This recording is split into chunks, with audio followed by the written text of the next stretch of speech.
Fala, meu amigo, tudo bem? E aí, Tranquilo, já tem um pessoal entrando aí? Vou esperar mais um pouquinho. tranquilo, cara. E aí, tudo bom? Tudo na paz, você? Tudo certo, graças a Deus. Falar um Sim. pouquinho sobre coluna, Dani Souza na área, Denise, Ó, tem a Fabiola. Fabiola. É, Fabiola, essa eu conheço, hein? é isso aí. Cara, Denis, obrigado meu aí pelo amigo. convite, hein? Que nada, cara, sabe que você é referência aí, pô, não porque eu sou seu amigo, mas você é referência Santa Catarina e Brasil, né, cara? Relacionado à cirurgia de coluna, principalmente com técnicas aí inovadoras aí no tratamento da coluna. Isso, valeu. E aí nessa de hoje aí vamos falar um pouco sobre essas técnicas novas aí, vamos falar para o pessoal aí diferenciar, né, saber quando que a gente precisa fazer uma cirurgia, quais são as opções, né? E queria É, falar com você, Acácio, começar, a gente já começar falando o seguinte, os tipos de dores lombares, sabe? O que que você vê mais na sua prática clínica em relação à diferenciação ali de dor lombar, tanto cervical quanto lombar mesmo, de dor na coluna, né? Cervical quanto lombar, em relação aos diagnósticos, sabe? Porque entendi. todo mundo, muita gente acha que a dor na coluna já tá com hérnia de disco, né? Tô com dor na coluna, tô com hérnia de disco. E nem sempre é isso, né, Cássio? Não, nem sempre, né, Bruno? Assim, a lombalgia, que é o nome, né, que é dado para dor nas costas, digamos assim, dor lombar, ela, digamos assim, ela é muito ampla o número de doenças que podem provocar, né? É, a gente, como ortopedista, a gente acaba que atendendo a maior parte das lombalgias de causa mecânica, que a gente chama, né? Que é a lombalgia muscular, aquela lombalgia do dia a dia, que Sim, segundo dados da Organização Mundial de Saúde, cerca de 80% da população mundial sofre de algum tipo de dor lombar, pelo menos um episódio ao longo da vida, né? Então, é uma patologia ou uma queixa muito comum nos consultórios. Hoje, para você ter uma ideia, é a segunda queixa mais comum nos consultórios médicos em geral, conforme dados exato. americanos. Só perde Só fica para para cefaleia, né? Eu acho, né? é, para patologias cardíacas, né? As É. queixas do cardiologista, né? Eu acho que e Cefaleia cefaleia acho que fica pau a pau ali, né? Com dor nas costas, né? bem próximo. São as três principais, né? É. São as queixas associadas. Na verdade, ele traz cefaleia por causa que o paciente acaba identificando cefaleia como causa de pressão alta, né? E Sim, acaba indo para o cardiologista, né? Mas assim, que eu estava falando, a lombalgia, ela tem uma centena de diagnósticos diferenciais, né? Desde problemas renais, cólica nefrética por pedra no rim, problemas de órgãos internos mesmo, né? Inúmeros, assim, problemas sim. vasculares. O que eu sempre digo é o seguinte, é que a lombalgia, ela tem que ser dada atenção quando ela se torna alguma coisa crônica ou ela foge daquele do comum, né, do dia a dia. Você não percebe a associação só com o movimento, né? E por isso que, às vezes, a gente bate na tecla, né? Converso muito com os pacientes no consultório, que às vezes vem aquele paciente, só uma lombalgia mecânica, tudo.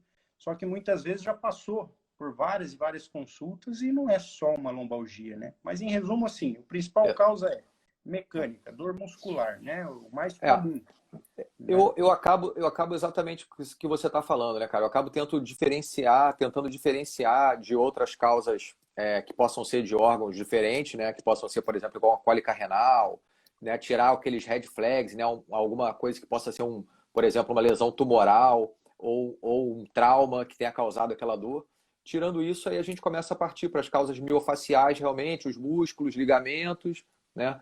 E as dores articulares, nas articulações da coluna, né, que são as dores facetárias, as dores discogênicas relacionadas aos desgastes dos discos, né? E aí a gente pode ter só pelo desgaste, pela desidratação do disco, uma degeneração do disco, e pode ter pelo próprio abaulamento e as hérnias de disco, as protrusões, causando um processo inflamatório, como causando uma compressão no nervo, né? E aí já vai ter aquela dor mais característica, que é a dor radicular, Isso. né? E isso é importante a gente diferenciar isso, por quê? Para a gente poder fazer o tratamento, né, o Ricardo? Yeah. Não, eu concordo contigo, Bruno. Você, como radiologista, né, você vê assim, o grande fator que confundem as pessoas, principalmente nos nossos consultórios hoje de dor, são relacionados aos achados de imagem, né? E é o que você acabou de dizer. Existem inúmeras patologias aí que podem causar dor nas costas, mas que nem sempre estão associados àquilo que é visto no exame de imagem, né? Se a gente pega a imagem, por exemplo, uma ressonância, que é o exame mais solicitado hoje, né, no mundo Sim, todo para diagnosticar. Você sim. sabe que cerca de 70% das ressonâncias numa faixa etária aí de 35 anos para cima, que é a faixa mais comum, vai ter algum tipo de Vai achado, ter né? alteração, vai ter Só que alteração. não tem relação clínica, né? Então, por isso que é É, importante a lombalgia ela ser avaliada, né? Pelo é. profissional de saúde, né?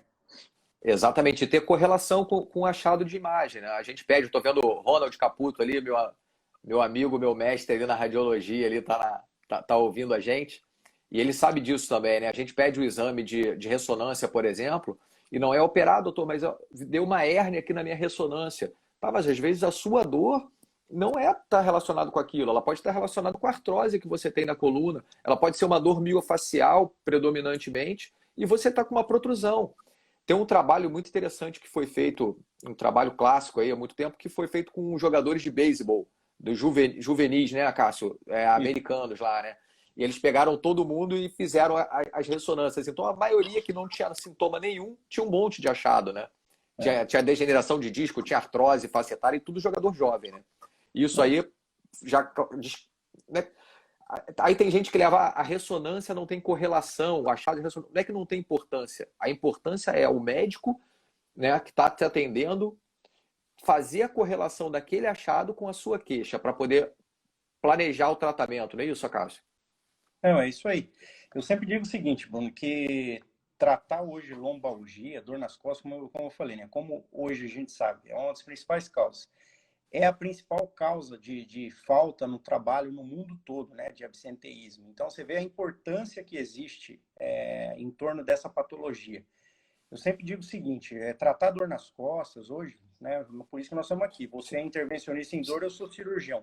Sim. Mas se você for colocar ao pé da letra mesmo, como tratar corretamente, o tratamento é multidisciplinar. Ninguém vai conseguir fazer nada sozinho, entende? Eu acho que Com tem espaço para certeza. todo mundo. E é o que você está dizendo.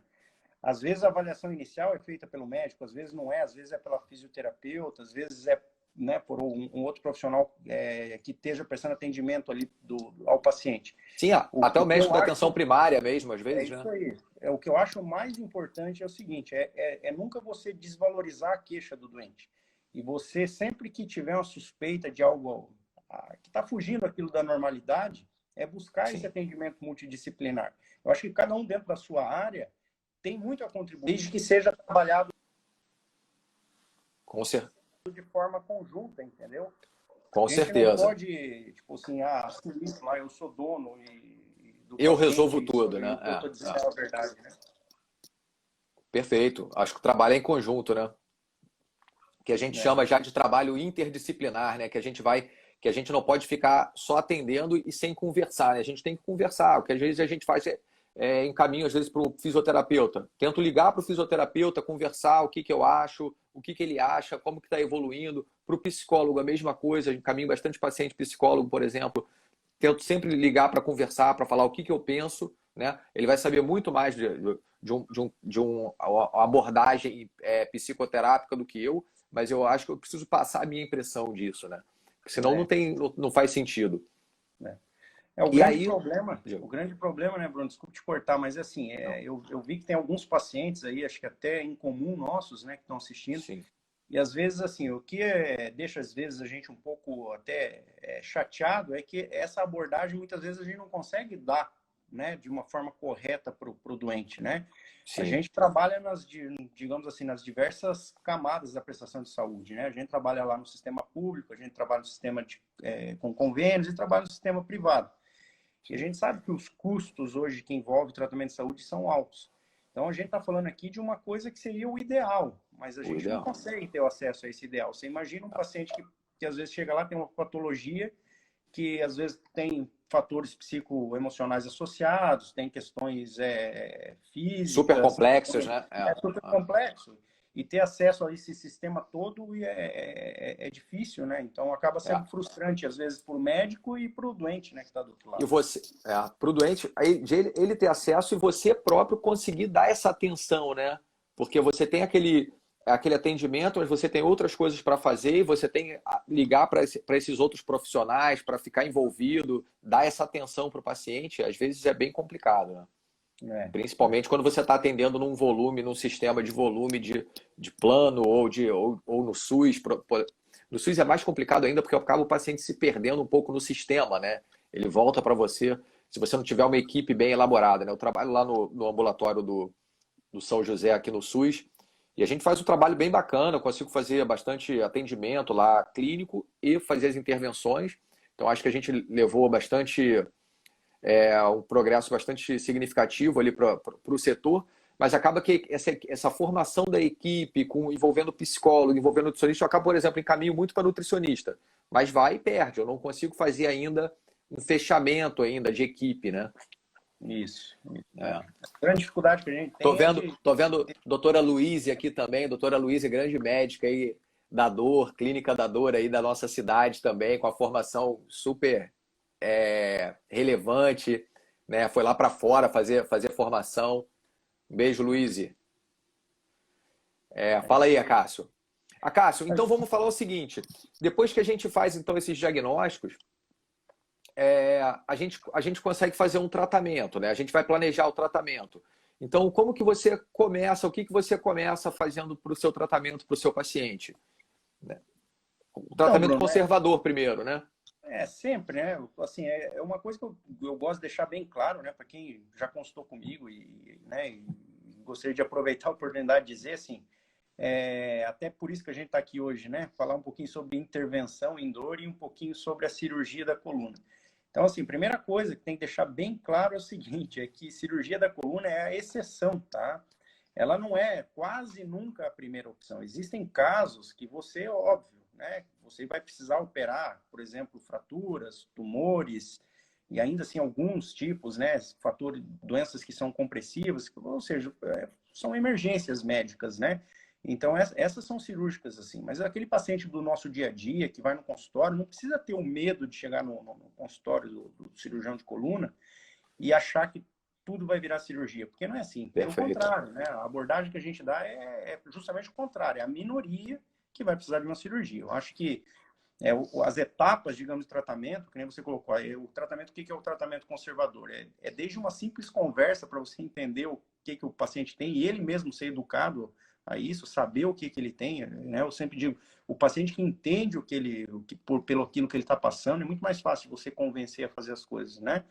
E aí você começa desde uma simples analgesia com as medicações, instituir fisioterapia, educar do ponto de vista físico, emocional, psicológico, tudo isso. E aí depois vão subindo, né, os degraus ali digamos assim, da escala de tratamento.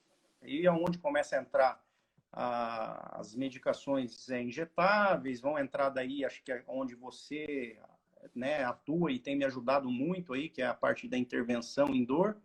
E, por último, a cirurgia. Acho até importante, Bruno, a gente colocar aqui para o pessoal, tem muita gente que acaba não tendo essa ideia, como a especialidade em dor é algo novo também no nosso país, e principalmente a intervenção, explicar um pouquinho o que é a intervenção em dor, né, para as pessoas. Então, exatamente. A gente sempre acaba abordando, né, da coisa mais simples para a mais complexa, né, Cássio? Então, o que é o mais simples? O que você falou é orientação, educação em dor, fisioterapia, reabilitação física, que isso é muito importante para a manutenção do tratamento, né? Não adianta só melhorar o paciente, mas a gente tem que manter ele bem.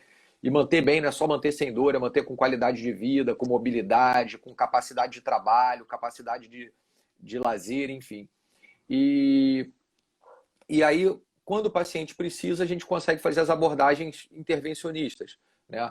O que a gente faz em termos de coluna, por exemplo, para tratamento intervencionista da dor? A gente faz, por exemplo, infiltração as coisas mais básicas, infiltrações de ponto gatilho, quando a dor é miofacial, né? Quando são alterações de origem ligamentar, a gente pode fazer algumas injeções ligamentares, por exemplo, com proloterapia. A gente tem as alterações relacionadas às degenerações articulares, né? Que a gente pode fazer tipo tanto infiltração intra-articular para melhorar a inflamação da articulação, quanto o bloqueio dos nervos que inervam essa articulação. Isso vai inibir que tem aquela sensibilidade dolorosa na articulação. Isso é muito comum, você faz isso, né? Eu faço isso, a gente tem interseções no nosso trabalho, então você faz, eu faço, tem outros médicos que acabam fazendo, são as denervações ou risotomias, né, que a gente acaba desligando aquele nervinho da articulação. Isso dá uma melhora muito significativa para o paciente, quando bem diagnosticado e quando bem feito, quando realmente a gente sabe que a dor é dali, né? E para a gente saber que a dor é dali, muitas vezes a gente precisa fazer um bloqueio anestésico primeiro. Então a gente faz primeiro um procedimento anestésico e aí tem paciente que fala, poxa, não funcionou aquele procedimento. Não é que não funcionou, isso tem que ficar bem explicado para o paciente. Ele funcionou por um dia, por 2 dias, mas isso me deu um bloqueio positivo. E agora a gente vai para fazer uma outra fase, que é para desligar realmente o nervo com a radiofrequência. Outras coisas que a gente faz é a infiltração em raízes, por exemplo, quando é uma dor radicular, né? O que é dor radicular? Conta pra gente aí, Acácio, uma dor radicular de lombar. Então, a dor radicular é a famosa dor que, né, todo mundo pergunta, é a dor do nervo ciático, né? É a ciática. Na verdade, assim, a dor radicular, ela vem sempre de um processo compressivo, né? E esse processo compressivo, ele pode ser de diversas origens. A maioria das vezes acaba sendo pela própria pressão que o disco, né, vai exercer sobre a raiz, por exemplo, nas hérnias de disco. Muitas vezes nos pacientes mais idosos, que têm bastante degeneração, essa compressão pode vir de bicos ósseos, né, que os osteófitos ou os famosos bicos de papagaio, que pode estar na região da onde passa a raiz. E muitas vezes essa dor ela pode ser o que a gente chama de dor radicular dinâmica, né, Bruno? Que é pela instabilidade. Quando uma vértebra e a outra ela tem algum mecanismo que acaba fazendo com que as vértebras façam um movimento errático e gere pressão. E existe uma outra gama de radiculopatias que são doenças aí de origem neurológica mesmo, né? Como E aí, simpático reflexo, por sim, exemplo, neuropatias sim. E aí diabéticas. é aquela dor que o paciente sente que vai até o pé, né, Cássio? Muitas vezes, ou ele sente aquele choque, aquele formigamento, ou quando é cervical, né, vai irradia para o braço. Isso é uma Isso. dor. A gente tem que diferenciar isso. Isso o médico consegue fazer essa diferenciação através da clínica que o paciente conta para a gente, dos sintomas e do exame físico. E aí a gente pede os exames de imagem para confirmar e ter essa correlação. Então, para isso, a intervenção a gente consegue fazer os bloqueios transforaminais que a gente chama. A gente vai lá perto daquela raiz nervosa, ou com ultrassom, ou com a fluoroscopia, e consegue injetar um anestésico e um anti-inflamatório em volta da raiz para tirar esse processo inflamatório. E a gente sabe que a gente consegue melhorar muitas vezes, mas algumas vezes essa dor vai voltar, porque às vezes é o que você falou. Se tiver uma instabilidade, não adianta tirar a inflamação naquela hora, que a estabilidade continua, e aí entra muitas vezes a cirurgia, não é isso, Acácio, para fazer a fixação dessa É, instabilidade, né? é É uma a, indicação cirúrgica, a pela instabilidade. instabilidade, pela instabilidade, sim, né, Bruno? Assim, é importante, assim, você vê a sequência que você foi colocando, né? Do procedimento mais simples, ponto gatilho, tá chegando os bloqueios nervosos, né? E a gente sabe que tem muito mais coisa além disso que você consegue fazer, Sim. mas basicamente, assim, eu acho que quando chega nesse extremo de tentar todos esses bloqueios né, você esgota as possibilidades e o paciente ainda continua tendo dor, perda da qualidade de vida, é quando você começa a pensar na abordagem cirúrgica. Eu sempre digo o seguinte, a cirurgia, ela é exceção e não a regra, né? E muitas vezes esse medo que as pessoas têm, até pelo histórico do passado com relação à cirurgia da coluna, onde é uma cirurgia era muito agressiva, o paciente ficava muito limitado, né? Debilitado, na verdade, muitas vezes com complicações que nunca mais retornava a uma vida normal, né? Sim. Hoje a gente tem opções, né? Que é onde eu, né, gostaria de tocar, que são as cirurgias menos invasivas, que é o que eu tenho tentado aplicar na minha prática nos últimos anos. São cirurgias, né, minimamente invasivas, ou seja, cirurgias por mini acessos, onde você tem muito menos lesão muscular, você tem muito menos sangramento, você tem muito menos problemas pós-operatórios, do tipo infecção, a recuperação é mais rápida, né? Então, você tem desde os procedimentos descompressivos diretos, como, por exemplo, a endoscopia, que você vai fazer, como é feito hoje, que todo mundo sabe, as artroscopias de joelho, as colicistectomias, né, para tirar Uma vesícula, a né? vesícula, É com a né? câmerazinha, vai com a Isso. câmera. Para quebrar, para tirar uma pedra no rim, por exemplo, você vai com a câmera, um furinho de 1 centímetro, e esse procedimento você consegue fazer descompressões menores, né, para tirar, por exemplo, uma hérnia de disco, fazer uma descompressão até mesmo óssea, quando não há indicação de fazer a fixação, né?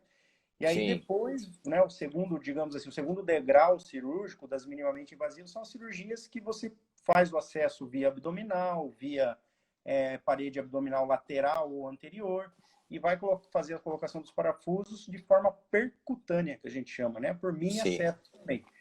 Dificilmente eu abro a coluna como fazia antigamente, né, aquele acesso no meio grande, onde você faz toda aquela lesão muscular para colocar os parafusos. Hoje a gente tem essas possibilidades. A não ser quando é uma deformidade grande, né, Cássio? Aí Mesmo acaba sendo. as deformidades muito grandes, que você precisa de uma extensão muito grande, você precisa abrir, até porque você precisa fazer enxertia óssea para promover a artrodese extensa, né, Bruno? Mas assim, eu vou te dizer que as deformidades de raio mais curto, deformidades mais concentradas em segmentos, hoje a gente consegue fazer minimamente invasiva. Por exemplo, eu consigo fazer fixações do meio da coluna torácica ali até o ilíaco ou sacro, tudo por mini acesso. Minimamente.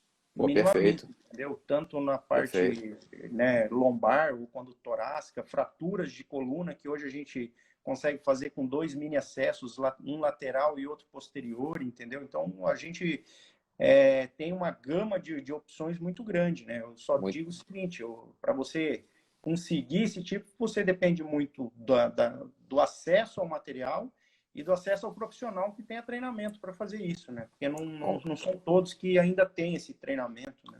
Com certeza. Com certeza. Perfeito.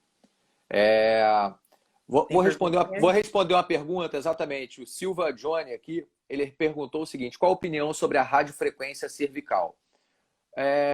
O Johnny, eu sinceramente eu gosto muito, acho que o paciente tem um excelente resultado quando bem selecionado, tá? É aquilo que eu falei, a gente precisa ver realmente se a dor dele é das articulações. A radiofrequência geralmente é feita quando a dor é articular, então as articulações ficam atrás da coluna, né? Facetárias que a gente chama. E a gente precisa fazer primeiro um diagnóstico disso através de imagem, através do exame físico. Depois, o que eu costumo fazer é sempre um bloqueio antes, então eu injeto sempre um anestésico para fazer um teste. Melhorou mais de 50%, ficou bem, depois a dor voltou, vamos fazer a radiofrequência. O que é a radiofrequência? A gente vai como se fosse queimar ou desligar o nervo que dá a sensibilidade daquela articulação. Para que está aquele nervo ali? Somente para fazer. Não somente, ele serve um pouco para dar posicionamento, para dar sensibilidade de posicionamento da articulação, mas ele está muito ligado à sensibilidade da articulação. Então você desliga ele, você só não vai sentir a dor, não vai te interferir em muita coisa. Tá? Então é um resultado excelente. Outra coisa que tem de radiofrequência, Acácio, que eu gostaria até de falar e ver sua opinião, são as radiofrequências discais, tá?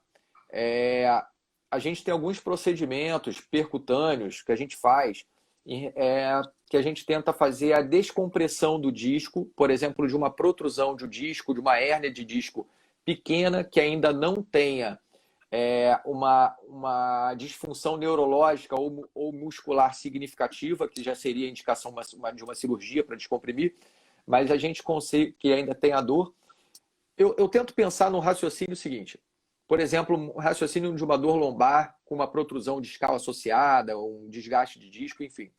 Eu faço geralmente um bloqueio peridural, que eu acho que eu estou levando aquela medicação, aquele anti-inflamatório para toda a coluna. Eu acho que muitos pacientes já ficam por aí, melhor, é um procedimento super simples.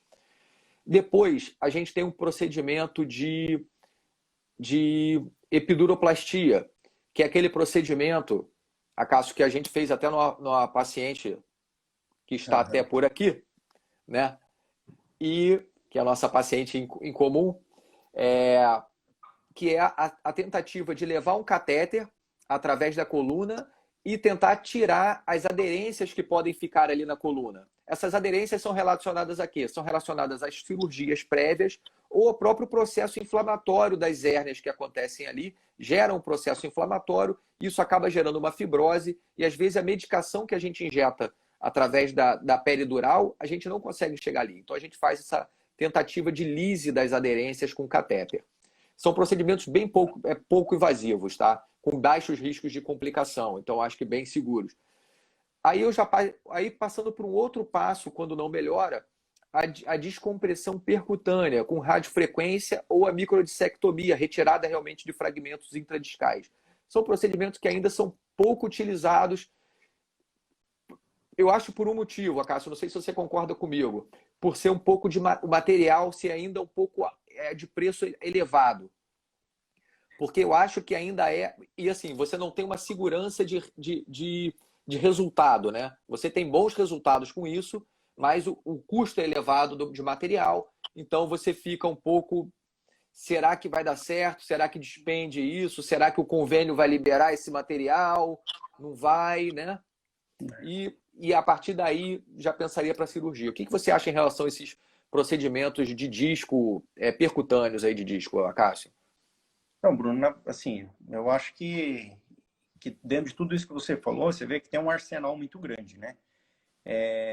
E tudo aquilo que você tem muitas opções é porque ainda você não tem muita evidência a respeito de nada, né? Se uma fosse boa, já resolvia ali, né? É isso aí. Então, assim, a Uma gente fosse... vê que hoje existe, né, todos esses procedimentos que você falou, até as terapias gênicas hoje que estão sendo estudadas, injeção de vários tipos de materiais biológicos para tentar regenerar disco, né? Eu Sim. acho que a grande dificuldade, às vezes, que a gente tem é tentar identificar o ponto e a origem exata da dor do paciente, né? Quando você consegue fazer isso, facilita um pouco a tua indicação. Quanto à tua pergunta desses tipos de procedimentos, que seriam aí principalmente as nucleoplastias, né, que seriam radiofrequências, digamos assim, intradiscais, Sim. o número de indicações para ela, eu acho que é um pouco restrito, né?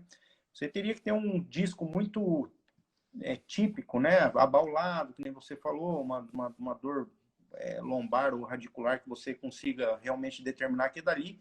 Eu acho que ele tem essa função, vai ter um bom resultado. É óbvio que, às vezes, o que acontece durante esse atraso diagnóstico é que você perde o melhor momento de fazer esse tipo de procedimento, né? Então, às vezes, o paciente já evoluiu com uma perda da estabilidade, que nem eu falei, já formação de espaçamento posterior, de ligamento, né? Ruptura do anel que segura o disco. Exato. E aí você acaba não tendo, né, o acesso a isso aí. O segundo ponto, que é muito importante, que você tocou, é que o acesso a esses procedimentos ele é muito limitado, né? Limitado do ponto de vista não só técnico, mas também de custos, né? Tudo aquilo que envolve muita tecnologia é caro. Exato. E muitas vezes, coisas que os pacientes nem sabem é que tudo aquilo que é regulado né, dentro dos planos de saúde, até mesmo no sistema público, é regulado pela Agência Nacional de Saúde. E lá dentro existe um rol, que eles chamam, né, que é como se fosse um livro preto, onde está dizendo o que pode ser pago pelo plano e aquilo que não pode. O que tem que ser pago, né? O que deve, Deve na ser verdade, pago, né? Tem que ser pago, é. né, obrigatoriamente. É. E o grande problema é que a grande maioria desses procedimentos minimamente invasivos, tanto, né, no que diz respeito à sua área, quanto aquilo que eu falei sobre endoscopia e cirurgias minimamente invasivas, infelizmente não estão no rol. E essa é Exato. uma grande briga, né? Que a gente tenta comprar do lado do paciente para tentar buscar, né, A melhor opção, né? a melhor opção possível. Mas, infelizmente, a grande maioria não tem liberação, não. É bem complicado ter acesso. Exatamente. Principalmente um plano mais básico, um plano... ele acaba não liberando e não reembolsando, não permitindo que você faça um tratamento o melhor possível, né? É uma pena, né? Porque assim, a abordagem devia ser de uma forma um pouco diferente, né? Deviam, assim, entender o porquê daquilo ali, né? Como tudo na vida. Infelizmente, assim, tem lados de prós e contras dos dois lados, do plano, do Sim, próprio profissional que está indicando, né? lógico. Mas deveria ser entendido, né? Você vê um procedimento que, às vezes, por exemplo, uma hérnia de disco, que você consegue fazer de manhã por endoscopia e no final da manhã o paciente ir para casa caminhando, é muito mais barato, digamos assim, do ponto de vista financeiro para o plano de saúde do que deixar o Ficar 2 dias paciente lá lá. internado. Com É uma certeza, coisa com que não, certeza. como se diz, não cabe Aca- aqui a gente discutir, né? Acho que a É, ideia aqui é a gente tentar ajudar aí. Eu Acácio, vi que tem um pessoal é. aí que é atleta, né? Querendo saber se esse procedimento dá Ó, para fazer em atleta, né? eu vou seguir na sequência aqui a pergunta da Luíse. Luíse perguntou o seguinte: qual a aplicação da intervenção na dor aguda e na dor crônica? Luíse, eu acho que tem implicação na dor aguda, né? Não toda dor aguda. A dor aguda a gente trata com medicação, a gente tenta tirar o paciente daquela fase aguda para fazer a reabilitação e nos pacientes refratários, que não resolvem com isso, a gente faz a intervenção. Porém, na dor aguda, naquele paciente que chega, por exemplo, com aquela crise de hérnia de disco, aquele que chega no pronto-socorro, né? Travado, como a gente fala, né? Travou, aquele ali, se você faz um bloqueio, se você faz uma infiltração transforaminal, né, quando é uma dor radicular, ou mesmo uma peridural, você tira o cara daquela crise, entendeu? E a ideia, muitas vezes, Acácio, a gente sabe disso, que assim, muitas vezes você tira ele da crise, esse cara começa a melhorar, ele vai para uma fisioterapia, faz uma reabilitação, às vezes precisa fazer um novo procedimento, e aquela hérnia, às vezes, até é reabsorvida, né? E você dá tempo daquilo se melhorar e o paciente convive com aquilo ali. Eu tenho vários colegas aqui, mesmo colega meu lá do Rio, que está aqui, tinha hérnia de disco, é, é surfista, fez tratamento e hoje em dia surfa, às vezes incomoda, às vezes não, mas ele vai lidando com aquilo, né? E tem que fazer uma academia, exercício físico, né? E que é muito importante, assim, mas tem pacientes que vão acabar precisando operar, e também isso não é um bicho de 7 cabeças, né, Cássio? Quando faz de forma correta, de forma minimamente invasiva, por exemplo, é uma cirurgia também, é uma retirada de um fragmento, que não é nada de demais, né, Cássio? É isso aí, Bruno. Eu acho que assim, tem espaço para todo mundo. É o que você falou. Tem gente que precisa da cirurgia, tem gente que não precisa de cirurgia. O que eu sempre digo é o seguinte: o que é importante? Não é o paciente ter que aceitar a convivência com a dor, não é isso que a gente está dizendo. Mas assim, tem pessoas que a tolerância, digamos assim, a aceitabilidade ao problema é muito menor e conseguem ter uma vida praticamente normal. E outros não. Tem pessoas que não conseguem, aí vai precisar de outro tipo de tratamento, mas é o que você falou, tem gente que se dá muito bem fazendo fisioterapia, tem gente que se dá muito bem fazendo atividade física, tem gente que Exato. precisa de uma infiltração, faz uma, duas, três e depois acaba tendo uma vida quase que normal. Então, essa é a grande importância daquilo que a gente está dizendo, da interdisciplinaridade e da educação do paciente. Eu sempre desenho e brinco assim, eu coloco uma balancinha na frente dos meus pacientes e falo assim, olha só, a gente tem uma balança daquilo que está bom na sua vida e aquilo que está ruim. Aquilo Perfeito. que, o dia que aquilo que tiver ruim, você olhar e falar assim, olha, eu perdi minha qualidade de vida, não consigo fazer o que eu gosto, não consigo trabalhar direito naquilo que eu gostaria, eu cheguei no meu limite daquilo que eu tenho digamos, como suportador, é a hora de você fazer um procedimento, talvez cirúrgico, que vai ajudar esse paciente. Agora, Perfeito. jamais naquele paciente que ainda não tem, digamos, esse desequilíbrio, você estimular a fazer uma cirurgia, né? Que eu falei, porque às vezes é limitante. Agora, volto a dizer, não é uma coisa que tem que fugir. Como você falou, até vou aproveitar e responder o colega ali que perguntou sobre né, atletas de alta Ah, performance. isso aí. O atleta de alta performance, eu vou te falar uma coisa, são os pacientes que têm uma resistência à dor gigantesca. Gigantesca. Eu tenho paciente que melhorou muito com atividade multidisciplinar, fisioterapia, atividade física, tem paciente que foi fazer as infiltrações com você, pacientes que eu fiz risotomia, e eu tenho paciente, por exemplo, que é artrodesado, que colocou 6 parafusos na coluna e é triatleta, entendeu? Tem paciente que Pô, tem aquele operou lutador, de Cássio. Ah, eu tenho paciente que é campeão de MMA, entendeu? Então, é. assim, a cirurgia, ela é um bicho de 7 cabeças quando ela não é bem indicada ou quando o paciente é mal selecionado, entendeu? É.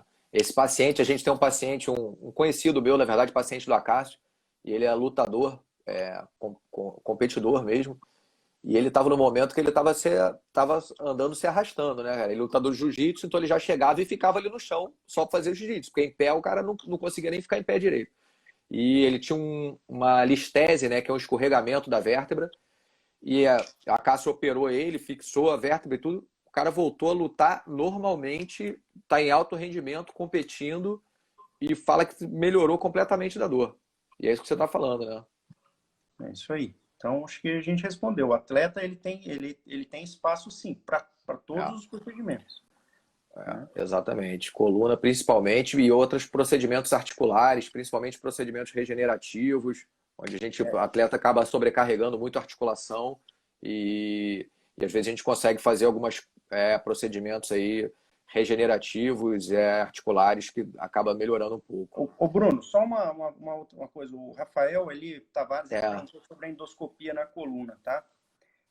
Então, só para responder, a endoscopia na coluna, né, para quem está assistindo, aquilo que eu falei no início, é a cirurgia por vídeo, né? É você colocar um endoscópio por uma mini incisão de mais ou menos 1 centímetro, 1,5 centímetros, e por visualização direta no vídeo você conseguir fazer as descompressões, tirar osso, tirar a hérnia de disco, né? Então, essa é a endoscopia. Ela realmente não está no rol ainda, os planos de saúde não têm obrigação nenhuma de cobrir, tá? Está sendo discutido já há alguns anos para tentar colocar essa técnica no rol da ANS, né, fazer com que os planos de saúde tenham a cobertura, mas no momento atual ainda não tem. A previsão que a gente tem é de mais ou menos 2 anos, porque é um processo bem longo. Hoje o procedimento foi encaminhado pela Sociedade Brasileira de Coluna, está numa câmera técnica da ANS e a gente está esperando essa câmera técnica analisar para passar para um outro órgão lá dentro, a fim de aprovar. Mas só para você ter uma ideia aí, Rafael, a média do momento que você entra com um pedido de liberação, para ser liberado para você utilizar o procedimento, leva em torno de 3 anos, mais ou menos. Tá? A gente tem vários procedimentos. Mas uma coisa é importante saber. A endoscopia, hoje, assim, a gente tem acesso, tá? Assim, para aquele paciente que quer uma recuperação mais rápida e que fala, não, eu quero fazer a cirurgia, existe de formas de você tentar fazer. Dependendo, por exemplo, existem alguns planos de saúde que fazem a liberação, mesmo não estando no rol da ANS, né? Então, o que tem que ser feito é uma solicitação para o seu plano, para saber se o teu plano te dá essa liberdade de escolher por esse procedimento ou não. E aqueles que não têm, que tenha que fazer particular, já foi no passado um procedimento muito, muito caro, né, do ponto de vista financeiro. Hoje já não é tanto assim, até porque a gente tem diversos concorrentes, né, que utilizam, né, a endoscopia, material, né? os materiais. Então, como tudo, né, a livre concorrência traz o preço para baixo. Exatamente. Nos procedimentos percutâneos também, Cássio, os preços têm melhorado bastante, né? Nada comparado lá fora do Brasil, acho que o preço é bem mais acessível, né? Aos Estados Unidos e Europa, mas aqui já vem melhorando bastante. E também, eu acho que depende muito da gente, o médico realmente fazer a justificativa para o convênio, explicar, às vezes conversar com o auditor, ligar, explicar que aquele é o melhor procedimento a ser oferecido, né, que o paciente vai se beneficiar, você não está querendo só fazer o procedimento, você está querendo realmente um benefício, e vai ser bom benefício para todo mundo, né? Para o plano também. Protocolo, né? Protocolo, exatamente. É isso aí, meu amigo. Quanto tempo a gente tem de live aí? Porque eu tô sem relógio e sem... Nós temos 40, temos mais 20 minutinhos aí. 20 minutinhos? Aí sobre olha só, queria aproveitar então, te falar uma coisa. A próxima live nossa vai ser com Arthur Machado, que é o personal trainer aqui de Joinville. Excelente personal, super capacitado, fez agora uma formação em medicina esportiva, né? E queria aproveitar, e a próxima vai ser sobre dor e exercício físico. Queria aproveitar isso e falar o que você orienta aí para os seus pacientes, Cássio? Os que não ainda os que não operaram e para os que já operaram, o que você faz em relação a exercício físico? Como que você orienta? Então, Bruno, eu tenho um protocolo até, olha, ó, eu só que quer ter filha é fã, ó, meu pai é demais, Meu ó, pai é demais. usando o Insta da mãe, ó, lá, que É, legal. boa. Bom, com relação à atividade física, é assim, lógico, né? Como eu falei, eu gosto muito de deixar bem claro uma coisa quando eu tô no meu trabalho, que é assim, cada um no seu, como se diz, no seu quadrado, né? Então, eu tô longe de querer ser educador físico, de ser fisioterapeuta. O que eu procuro ter são bons parceiros, né? E como você comentou aí sobre o Arthur é uma pessoa que eu conheço há bastante tempo já e já me ajuda há bastante tempo assim nessas orientações. Então, o que a gente faz assim é seguir um protocolo de exercícios. O que eu faço para o paciente que não, que eu falo, olha, o seu caso não é cirúrgico, vamos tentar convencê-lo a procurar uma prática de atividade física, né? Sim, Através, seja do Pilates, da academia, ou depois de ter feito algum tipo de fisioterapia, analgesia, é seguir alguns protocolos. No caso da lombar, hoje, ó, como se diz, aquilo que a gente mais ouve, né? Que são o fortalecimento do core. Todo mundo sim. fala, tem que fortalecer o core, né? Mas o que é o core? Isso que é importante as pessoas saberem, né? Que é aquela musculatura que está ao redor da coluna. Isso é que nem mais ou menos uma casa, né? Uma pilastra sem parede não é uma casa. E a casa sem pilastra não fica em pé. Então, a nossa coluna é a mesma coisa.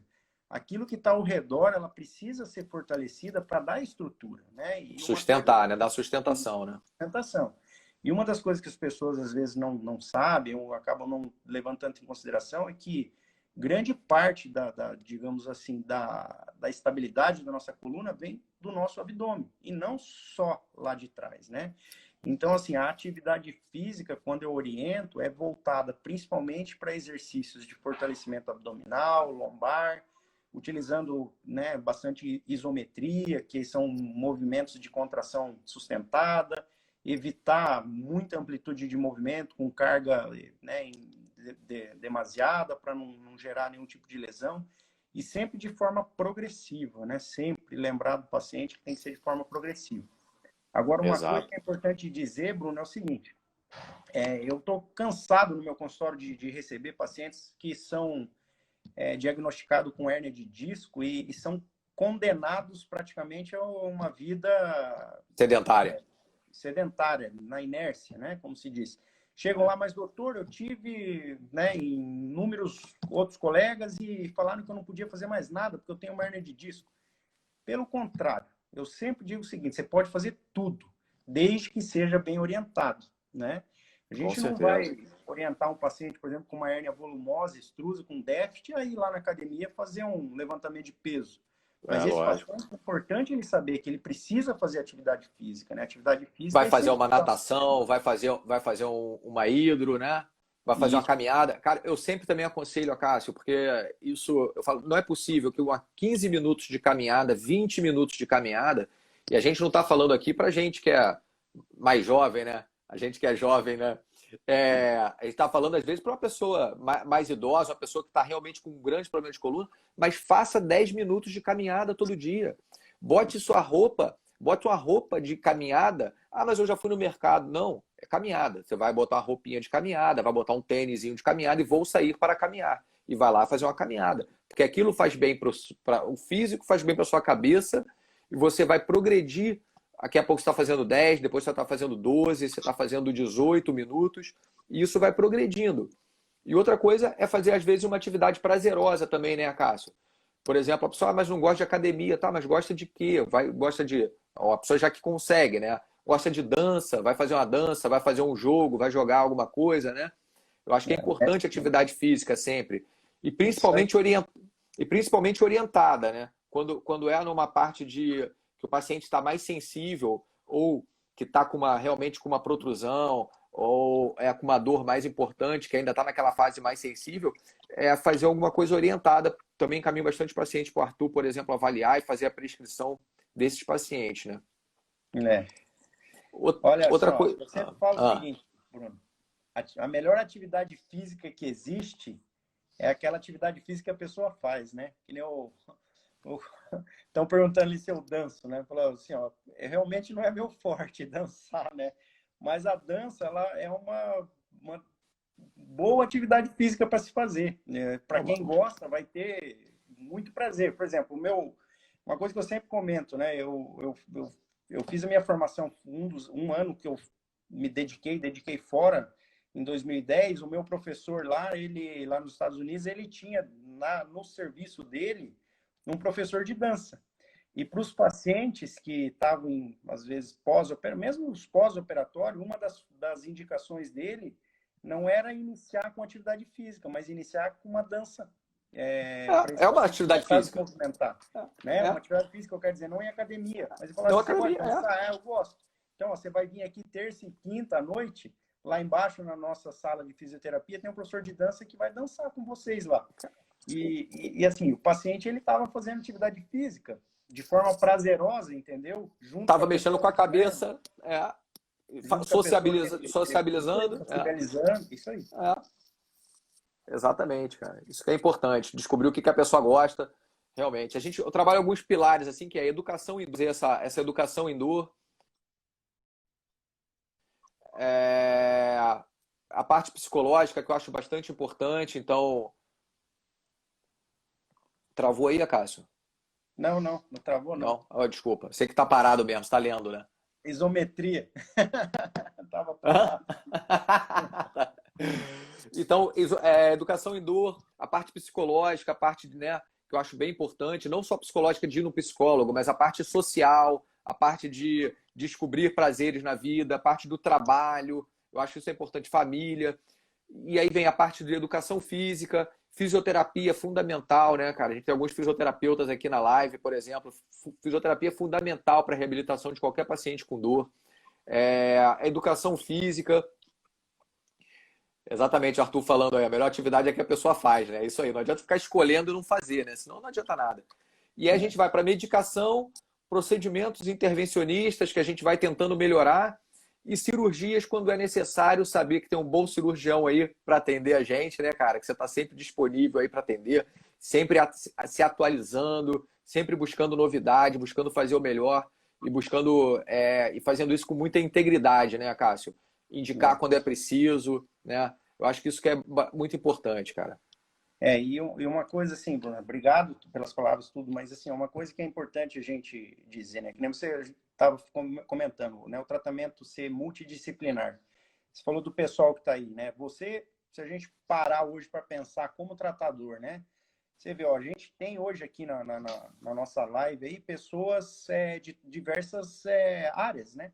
Sim. Você é intervencionista, eu sou cirurgião. A gente viu a Luísa ali, ela é clínica, né? Clínica. Clínica Sim. da dor, né?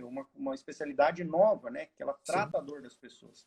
A gente viu ali que tem a Kelly, que é fisioterapeuta com especialização em dor, né? Em dor. Então a gente vê que hoje a dor ela é algo tão importante né, no nosso cotidiano e na vida diária, né? O Arthur, né, está se especializando na parte de atividade física voltado para o público com dor.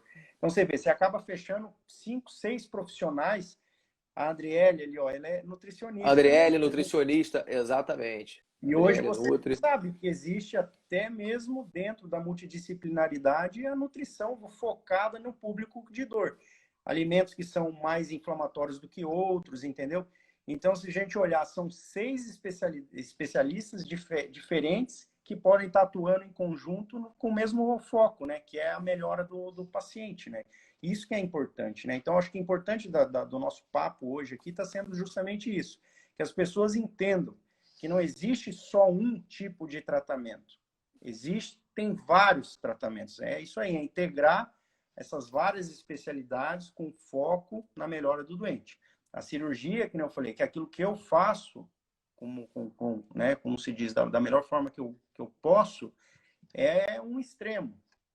Mas até chegar lá, tem um monte de coisa que pode ser feita, né? E o colega colocou ali os integrativos, tem muita terapia integrativa realmente, que funciona, que dá muito resultado e que foge um pouco do convencional, né?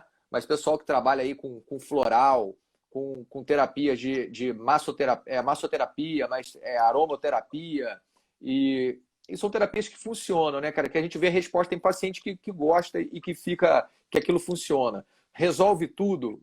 Ninguém, não tem um milagre, né, Cássio?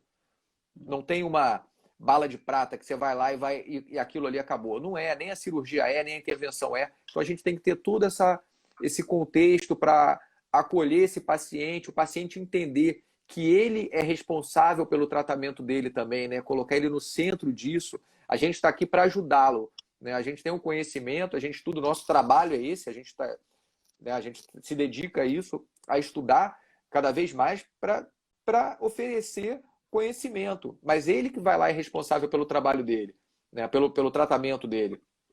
Desculpa. É isso aí. Né? Então ele pode ter várias formas de ser tratado. O importante é que ele seja proativo, que ele vá, confie, ache alguém que ele confie para ser orientado, passe por esse tratamento, consiga coordenar esse tratamento. É. Só que você vê assim, ó, a questão da complexidade, né? A gente tem que diferenciar bem o tipo de doente, né? O que você colocou, né? Com relação à dor, para poder ter espaço para tudo isso aí. Eu vi que alguém colocou ali sobre fibromialgia. Hoje a fibromialgia é um termo que está na boca das pessoas, né? Está na boca das pessoas em geral, né? Dos Sim. profissionais de saúde, da população. E às vezes eu tenho a impressão que tudo que é dor virou fibromialgia, né? E não é bem assim, né? A fibromialgia ela tem como ser diagnosticada.